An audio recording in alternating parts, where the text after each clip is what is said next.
Hello everyone, welcome to online study point. हम last 6 month के current affairs को revise कर रहे हैं, जिसमें आज ये हमारा पार्ट 4 है। और ये वीडियो बहुत ज़्यादा इम्पॉर्टेंट है क्योंकि रिवीजन बहुत इंपॉर्टेंट है किसी भी एग्ज़ाम के लिए। क्योंकि नया करंट अफेयर पढ़ते जाते हैं, पुराने को रिवाइज़ नहीं करते तो एग्ज़ाम टाइम पर वो याद नहीं आती हैं चीज़ें। तो आप स्क्रीन पर देख ही रहे होंगे जितने भी एग्ज़ाम्स हैं, SSC, CGL, banking, railway, UP लेखपाल, स्टेट पीसीएस या फिर यूपीएससी के लिए भी कई क्वेश्चन इसमें ऐसे होते हैं जो डायरेक्ट बहुत इंपॉर्टेंट हो जाते हैं।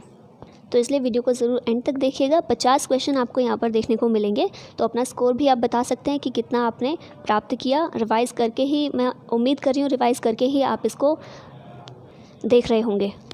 ठीक है, तो चलिए इसी के साथ शुरुआत करते हैं। पहला हमारा क्वेश्चन है, निम्न में से किस जगह दक्षिण भारत का पहला मुद्रा संग्रहालय खोला गया था? तो ये है बेंगलोर में। ठीक है, बेंगलोर में पहला दक्षिण भारत का पहला मुद्रा संग्रहालय खोला गया है। इसमें प्राचीन समय से लेकर, एंशियंट टाइम से लेकर अभी तक की जितनी भी मुद्राएं हमारे पास उपलब्ध थीं, अवेलेबल थीं, उन सभी को इसमें रखा गया है, इसमें शामिल किया गया है। नेक्स्ट क्वेश्चन है, श्रीकांत श्रीनिवास किस देश की फेडरल सर्किट कोर्ट के मुख्य न्यायाधीश बने? ये बने हैं अमेरिका के मुख्य न्यायाधीश, और ये पहले इंडियन अमेरिकन हैं। ठीक है, पहले इंडियन अमेरिकन जज हैं जो मुख्य न्यायाधीश बने हैं अमेरिका की फेडरल सर्किट कोर्ट में। नेक्स्ट क्वेश्चन है, अंतर्राष्ट्रीय न्यायिक सम्मेलन का आयोजन कहाँ किया गया? अंतर्राष्ट्रीय न्यायिक सम्मेलन, इसका आयोजन किया गया था नई दिल्ली में। ये किसके द्वारा ऑर्गेनाइज़ की गई थी? अंतर्राष्ट्रीय न्यायिक सम्मेलन ये ऑर्गेनाइज़ किया गया था सुप्रीम कोर्ट ऑफ इंडिया के द्वारा। और थीम क्या थी? 2020 में जो ऑर्गेनाइजेशन हुआ, इसकी थीम थी judiciary and the changing world. ठीक है, और कहाँ पर आयोजन इसका किया गया? नई दिल्ली में। कहाँ पर देश की पहली तैरने वाली जेटी और आव्रजन सुविधा केंद्र का उद्घाटन किया गया? तो इसका उद्घाटन किया गया गोवा के पणजी में। ठीक है, देश की पहली तैरने वाली जेटी और आव्रजन सुविधा केंद्र पणजी में, गोवा की राजधानी पणजी में इसको उद्घाटन इसका किया गया। और इसे मांडवी रिवर, जो गोवा की मांडवी रिवर है, उसके बैंक पर इसको लोकेट किया गया है। कौन प्रधानमंत्री नरेंद्र मोदी के नए सलाहकार नियुक्त हुए? तो नाम याद रखिएगा, अमरजीत सिन्हा और भास्कर खुलबे, ये दोनों प्रधानमंत्री नरेंद्र मोदी के नए सलाहकार नियुक्त किए गए हैं, अमरजीत सिन्हा और भास्कर खुलबे। शैलेश नायक समिति का संबंध निम्न में से किससे है? शैलेश नायक समिति काफ़ी न्यूज़ में थी, तटीय विनियमन क्षेत्र से ही संबंधित है। जो कोस्टल एरिया होता है हमारा, वहाँ पर जो पोल्यूशन है वो बहुत इंक्रीज़ धीरे धीरे देखा जा रहा है, और इसीलिए शैलेश नायक समिति का ये गठन किया गया था, ताकि ये चीज़ देखी जाए कि जितने भी कोस्टल एरियाज़ हैं उनके आसपास किस तरह की गतिविधियों को किस तरह से अलाउ किया जाना चाहिए। मतलब रूल्स जो भी हैं, रूल्स और रेगुलेशन, चाहे वो टूरिज़्म को लेकर हो, चाहे वो डेवलपमेंट एक्टिविटीज़ को लेकर हो, हाउसिंग इंफ्रास्ट्रक्चर को लेकर हो, फिशरीज़ रिलेटेड एक्टिविटीज़ जो होती हैं इससे रिलेटेड हो, तो इन सब में कुछ चेंज करने की ज़रूरत है, या फिर रूल्स और रेगुलेशन जो हैं उनमें कुछ चेंज करने की ज़रूरत है, या किस तरह से उन्हें करना चाहिए। ठीक है, तो इससे रिलेटेड समिति ये बनाई गई थी, शैलेश नायक समिति। नेक्स्ट क्वेश्चन है, तमिलनाडु के मुख्यमंत्री ने विधानसभा में किस दिन को राज्य बालिका संरक्षण दिवस के रूप में मनाने की घोषणा की? तो ये डेट है 24 फरवरी। 24 फरवरी को तमिलनाडु के मुख्यमंत्री ने राज्य बालिका संरक्षण दिवस के रूप में मनाने की घोषणा की, राज्य बालिका संरक्षण दिवस। और 24 फरवरी को होता क्या है, तो जो फॉर्मर चीफ मिनिस्टर हैं तमिलनाडु की, जयललिता, उनका बर्थडे है ये 24 फरवरी, उनकी बर्थ डेट है, बर्थ एनिवर्सरी है, और इसीलिए इस दिन को राज्य बालिका संरक्षण दिवस के रूप में मनाने की घोषणा की गई है। भारत और म्यांमार के बीच किन दो शहरों के बीच बस सेवा शुरू करने हेतु समझौता ज्ञापन हस्ताक्षरित हुआ? तो भारत और म्यांमार के बीच इम्फाल और मांडले के बीच में बस सेवा शुरू करने के लिए समझौता ज्ञापन को हस्ताक्षरित किया गया है। ठीक है, इम्फाल और मांडले के बीच में। हेरथ महोत्सव निम्नलिखित में से किस स्थान का एक महत्वपूर्ण त्यौहार है? तो ये है जम्मू कश्मीर का एक महत्वपूर्ण त्यौहार। और जितने भी ये इम्पॉर्टेंट त्यौहार होते हैं ना, जो ट्राइबल रिलेटेड होते हैं, ये बहुत इंपॉर्टेंट होते हैं। और कुछ अलग अलग स्टेट्स में जो उनका स्टेट का कोई स्पेसिफिक त्यौहार होता है, उनकी एक लिस्ट बना लीजिएगा, ताकि जब भी टाइम आए एग्ज़ाम का तो आप उसको क्विकली रिवाइज़ कर सकें, क्योंकि एक आधा क्वेश्चन तो इस फील्ड से आ ही जाता है, तो इसको अच्छे से कर लीजिएगा।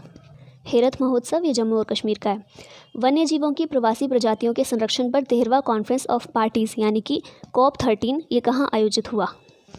तो इसे आयोजित किया गया था गुजरात के गांधीनगर में। ठीक है, तो इसका राइट आंसर होगा सी। अब बात कर लें, ये जो COP13 हुई है वन्य जीवों की प्रवासी प्रजातियों के संरक्षण पर, यानी कि conference of parties corp of the convention on the conservation of migratory species of wild animals. ठीक है, तो इसको CMS भी बोलते हैं, CMS COP13। ठीक है, और थीम क्या थी, ये बहुत इंपॉर्टेंट रहता है, अक्सर पूछ लिया जाता है। थीम इसकी थी migratory species connect the planet and we welcome them home. तो ये इसकी थीम थी, याद रखिएगा। एक और चीज़ इसमें इम्पॉर्टेंट थी, याद रखने लायक है, इसका मस्कट क्या था। तो इसका मस्कट था गिबी द ग्रेट इंडियन बस्टर्ड, मतलब शॉर्ट में इसको गिबी बोला जाता है, द ग्रेट इंडियन बस्टर्ड। ठीक है, और ग्रेट इंडियन बस्टर्ड के बारे में अगर हम और डीप जाएं, देखें कुछ इंपॉर्टेंट चीज़ें इसके बारे में, तो IUCN जो होता है इसकी जो लिस्ट होती है, रेड लिस्ट होती है, इसमें इसको इंडेंजर्ड स्पीशीज़ का दर्जा दिया गया है। तो ये भी आप याद रख सकते हैं। नेक्स्ट क्वेश्चन है, काम्या कार्तिकेयन निम्न में से किस चोटी पर चढ़ने वाली दुनिया की सबसे कम उम्र की लड़की बन गई है। काम्या कार्तिकेयन न्यूज़ में था काफ़ी, ये माउंट एकांकागुआ पर चढ़ने वाली, इसकी चोटी पर चढ़ने वाली दुनिया की सबसे कम उम्र की लड़की बन गई हैं। ये इसके बारे में अगर बात कर ले माउंट एकांकागुआ की, तो ये जो एंडीज़ माउंटेन रेंज है इसकी एक चोटी है ये। ठीक है, और मेनली ये कहाँ पर पड़ता है माउंट एकांकागुआ, तो ये अर्जेंटीना में मेनली देखने को मिलता है, तो ये भी याद रख सकते हैं। नेक्स्ट क्वेश्चन है, केंद्र सरकार ने किसे देश का नया मुख्य सतर्कता आयुक्त नियुक्त किया। ये हैं संजय कोठारी। ठीक है, देश का नया मुख्य सतर्कता आयुक्त ये हैं संजय कोठारी। सतर्कता आयोग के बारे में, विजिलेंस कमीशन के बारे में हमने पॉलिटी में पढ़ा था ना, तो आप लोगों के लिए क्वेश्चन है, बताइएगा ये जो विजिलेंस कमीशन है, सतर्कता आयोग है, क्या ये कॉन्स्टिट्यूशनल बॉडी है या फिर नॉन कॉन्स्टिट्यूशनल बॉडी है। ईज 3.0 एजेंडा निम्न में से किस से संबंधित है। तो ये बैंकिंग सुधारों से संबंधित है। किस लिए, to enhance ease of banking. ठीक है, बैंकिंग के सुधारों के लिए ये रिलेटेड है। ब्रिटेन की गृह सचिव प्रीति पटेल ने देश की नई अंक आधारित वीज़ा प्रणाली शुरू करने की घोषणा की। यह नई प्रणाली कब से लागू होगी।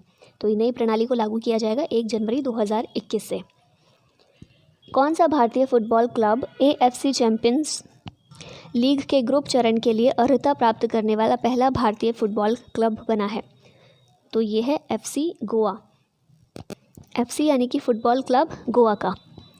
केंद्रीय मंत्रिमंडल ने कितने वर्ष की अवधि के लिए 22वें भारतीय विधि आयोग के गठन को मंजूरी दे दी है। तो विधि आयोग ये 3 वर्ष के लिए गठित किया जाएगा, 22वां विधि आयोग। ठीक है, लॉ कमीशन ऑफ इंडिया।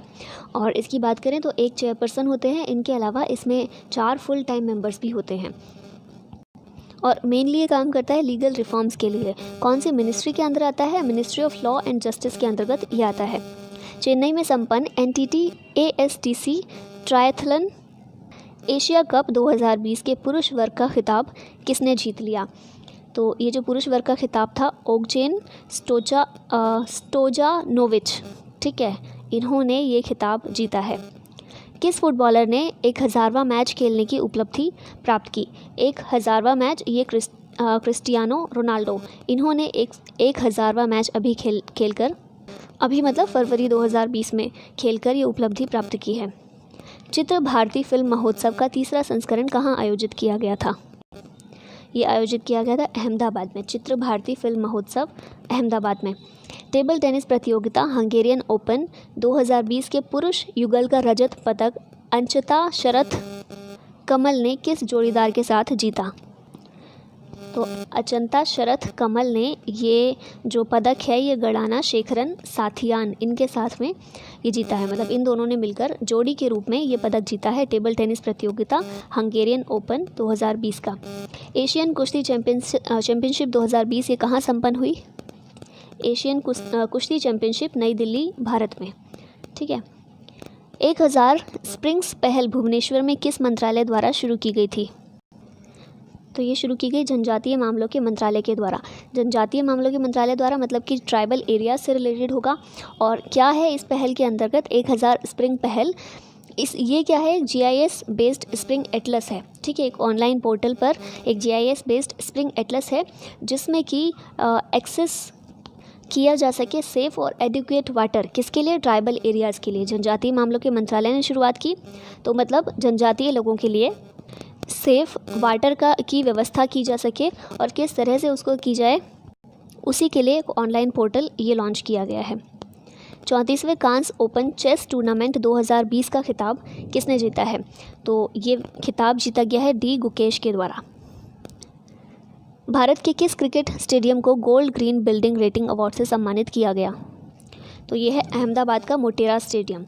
इसको gold green building rating award से सम्मानित किया गया है। और इसके साथ ही ये भी ध्यान रखिएगा कि ये भारत का पहला ग्रीन रेटेड क्रिकेट स्टेडियम है। और मोटेरा स्टेडियम की बात करें तो इसका एक और नाम भी है। इसका दूसरा नाम क्या है? सरदार पटेल क्रिकेट स्टेडियम, अहमदाबाद का है ये।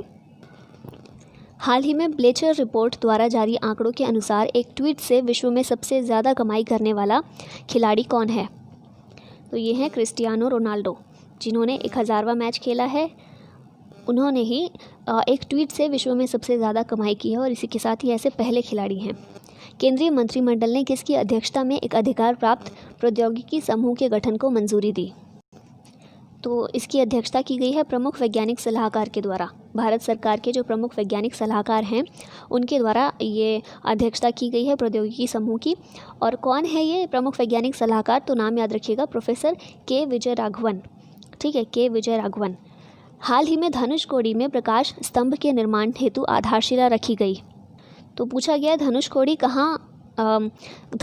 कहाँ स्थित है? ये स्थान कहाँ पर है धनुषकोडी? तो धनुषकोडी ये तमिलनाडु में है। ठीक है, तमिलनाडु का एक टाउन है। रामेश्वरम आपने सुना होगा, काफ़ी इम्पॉर्टेंट जगह है। तो रामेश्वरम के काफ़ी पास ही पड़ता है धनुषकोडी और यहीं पर प्रकाश स्तंभ के निर्माण के लिए आधारशिला रखी गई है। कहाँ पर स्थित है? तमिलनाडु में। मोंगला बंदरगाह की क्षमता बढ़ाने से संबंधित प्रस्ताव को मंजूरी प्रदान की गई। यह बंदरगाह किस देश में स्थित है? ये बंदरगाह स्थित है बांग्लादेश में। ठीक है, और बांग्लादेश का ये सेकंड बिजिएस्ट सी पोर्ट है मोंगला। उच्चतम न्यायालय ने हाल ही में सेना में महिलाओं को स्थायी कमीशन देने के पक्ष में निर्णय दिया। इस निर्णय से क्या प्रभाव पड़ेगा? तो इस निर्णय से सशस्त्र बलों में लिंग भेदभाव की समाप्ति होगी। इस निर्णय से सभी नागरिकों को अवसरों की समानता मिलने को बढ़ावा दिया जाएगा और देश में विकासवादी प्रक्रिया को बढ़ावा मिलेगा। तो ये तीनों ही स्टेटमेंट बिल्कुल ठीक हैं। ये जो निर्णय लिया गया है कि स्थायी कमीशन में महिलाओं को भी स्थान दिया जाएगा, स्थायी कमीशन के पक्ष में निर्णय जो दिया है सुप्रीम कोर्ट ने, उससे ये सभी चीज़ें प्राप्त होंगी। ई गवर्नेंस 2020 पर राष्ट्रीय सम्मेलन किस शहर में आयोजित हुआ? ई गवर्नेंस 2020 पर राष्ट्रीय सम्मेलन ये आयोजित हुआ मुंबई में। सेन की नदी अपने सिकुड़ते आकार के कारण चर्चा में रही। यह निम्न में से किस शहर से होकर बहती है? तो ये सेन की नदी ये कहाँ पर है? अरुणाचल प्रदेश के ईटानगर में। दिल्ली पुलिस ने किस कैब प्रदाता के साथ मिलकर कैब में यात्रा करने वालों की सुरक्षा सुनिश्चित करने हेतु नई दिल्ली स्थित इंदिरा गांधी अंतर्राष्ट्रीय हवाई अड्डे पर हिम्मत प्लस ऐप लॉन्च किया? हिम्मत प्लस ऐप दिल्ली पुलिस के द्वारा किस कैब प्रदाता के साथ मिलकर ये ऐप लॉन्च किया गया है? तो ये उबर के साथ। ठीक है, उबेर लिखा हुआ है, उबेर भी इसको पढ़ सकते हैं आप। उबर के साथ मिलकर हिम्मत प्लस ऐप दिल्ली पुलिस के द्वारा ये लॉन्च किया गया है। भारतीय पर्यटकों को भूटान जाने के लिए प्रतिदिन के हिसाब से कितना शुल्क देना होगा? तो भूटान ने जो शुल्क भूटान पहले नहीं लेता था भारतीयों से, अभी भूटान ने शुल्क को बढ़ा दिया है, शुल्क को लगा दिया है भारतीय पर्यटकों पर और 1200 रुपये कुल अब देने पड़ेंगे। ठीक है, भूटान जाने के लिए प्रतिदिन के हिसाब से। तो अभी भूटान ने एक्सपेंसिव कर दिया है टूरिस्ट के लिए ये, और सिर्फ भूटान ही नहीं बल्कि भूटान ने सिर्फ इंडिया के लिए नहीं बल्कि बांग्लादेश और मालदीव्स के जो भी टूरिस्ट जाते हैं भूटान में उनके लिए भी ये शुल्क बढ़ा दिया है। ठीक है, किस ट्रेन में एक सीट एक देवता के लिए आरक्षित है? ये भी बहुत इंपॉर्टेंट था और बहुत ज़्यादा न्यूज़ में भी था। काशी महाकाल एक्सप्रेस, ये जो नई एक्सप्रेस ट्रेन चलाई गई है इसमें एक सीट एक देवता के लिए भी आरक्षित की गई है। और अगर पूछा जाए किस देवता के लिए आरक्षित की गई है तो भगवान शिव के लिए। काशी महाकाल एक्सप्रेस नाम ही है इसका, तो भगवान शिव के लिए ये समर्पित की गई है, एक सीट उनके लिए खाली छोड़ी गई है। मोज़ेक मिशन निम्न में से किससे संबंधित है? मोज़ेक मिशन ये आर्कटिक क्षेत्र की जलवायु का पता लगाने के लिए, स्टडी करने के लिए, अध्ययन के लिए ये मिशन शुरुआत की गई है इस मिशन की, तो ये संबंधित है आर्कटिक जलवायु से। केंद्र सरकार ने रक्षा अध्ययन और विश्लेषण संस्थान का नाम परिवर्तित कर किसके नाम पर रखे जाने का निर्णय किया है? रक्षा अध्ययन और विश्लेषण संस्थान, इसका नाम परिवर्तित करके मनोहर पर्रिकर के नाम पर रखे जाने की घोषणा अभी कुछ समय पहले की गई थी। ICICI बैंक की iBox एक सेल्फ सर्विस डिलीवरी सुविधा है। यह सुविधा उपलब्ध होगी कितने समय के लिए उपलब्ध होगी? तो हफ्ते के 7 दिन और 24 घंटे 24/7 ये सुविधा उपलब्ध रहने वाली है। iBox ICICI बैंक के द्वारा। भारतीय राष्ट्रीय महासागर सूचना सेवा केंद्र किस स्थान पर स्थित है? INCOIS फुल फॉर्म क्या है? Indian national centre for ocean information service. भारतीय राष्ट्रीय महासागर सूचना सेवा केंद्र ये स्थित है हैदराबाद में। ठीक है, ये एक ऑटोनोमस बॉडी है। इसकी स्थापना कब की गई थी? 1999 में। और अर्थ साइंसेज की जो मिनिस्ट्री है, मिनिस्ट्री ऑफ अर्थ साइंसेज, उसके अंतर्गत ये आता है। हैदराबाद में इसका मुख्यालय है, इसका हेडक्वार्टर है। तो किस स्थान पर स्थित है? हैदराबाद में। हाल ही में स्विट्ज़रलैंड के टकसाल में विश्व का सबसे छोटा सोने का सिक्का बनाया गया है, जिसे देखने के लिए मैग्नीफाइंग ग्लास की ज़रूरत पड़ती है। इस सिक्के पर किसकी तस्वीर अंकित है? तो कई सारे क्वेश्चन आपके यहाँ कवर हो जाते हैं कि कहाँ पर ये सिक्का, विश्व का सबसे छोटा सिक्का ये कहाँ बनाया गया? स्विट्ज़रलैंड के टकसाल में। ठीक है, और इसे देखने के लिए किसकी ज़रूरत पड़ती है? मैग्नीफाइंग ग्लास की। किसकी तस्वीर इस पर अंकित है? एल्बर्ट आइंस्टीन की। तो याद रखिएगा।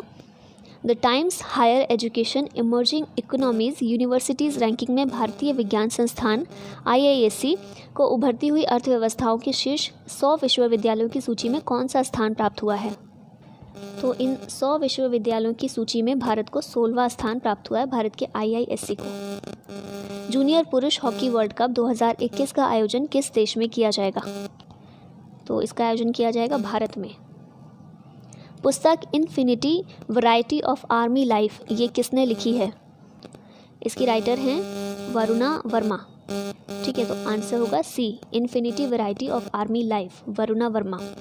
हाल ही में राष्ट्रीय MSME पुरस्कार समारोह किस जगह आयोजित किया गया था? राष्ट्रीय MSME पुरस्कार ये आयोजित किया गया था दिल्ली में। केंद्रीय खाद्य प्रसंस्करण उद्योग मंत्री ने 2020 इंडिया पवेलियन का उद्घाटन गल्फ फूड 2020 में किस देश में किया था? तो इसका उद्घाटन किया गया था दुबई में। निम्न में से कौन भारत का सर्वाधिक शोरयुक्त शहर है? भारत का सर्वाधिक शोरयुक्त शहर यह है चेन्नई। ठीक है, चेन्नई भारत का सर्वाधिक शोरयुक्त शहर। मुझे पहले लगा था दिल्ली हो सकता है, but thankfully it was not. तो सबसे शोरयुक्त शहर भारत में यह है चेन्नई। 11 वायरस को किस देश में खोजा गया था? ये 11 वायरस जो खोजा गया था ब्राज़ील में खोजा गया था। और ये जो वायरस है ये अमीबा को इफ़ेक्ट करता है। ठीक है, अमीबा को ये इफ़ेक्ट करता है, मनुष्यों पर इसका कोई प्रभाव नहीं पड़ता है। DNA वायरस भी इसको एक तरह से बोला गया था। 11 वायरस कहाँ पर पाया गया था? ब्राज़ील में। नेक्स्ट क्वेश्चन है, पंकज आडवाणी को हराने के बाद आदित्य मेहता ने राष्ट्रीय स्नूकर चैंपियनशिप जीती। राष्ट्रीय स्नूकर चैंपियनशिप किस शहर में आयोजित की गई? तो फिर से एक ही क्वेश्चन से कई सारे आपके चीज़ें कवर हो रही हैं।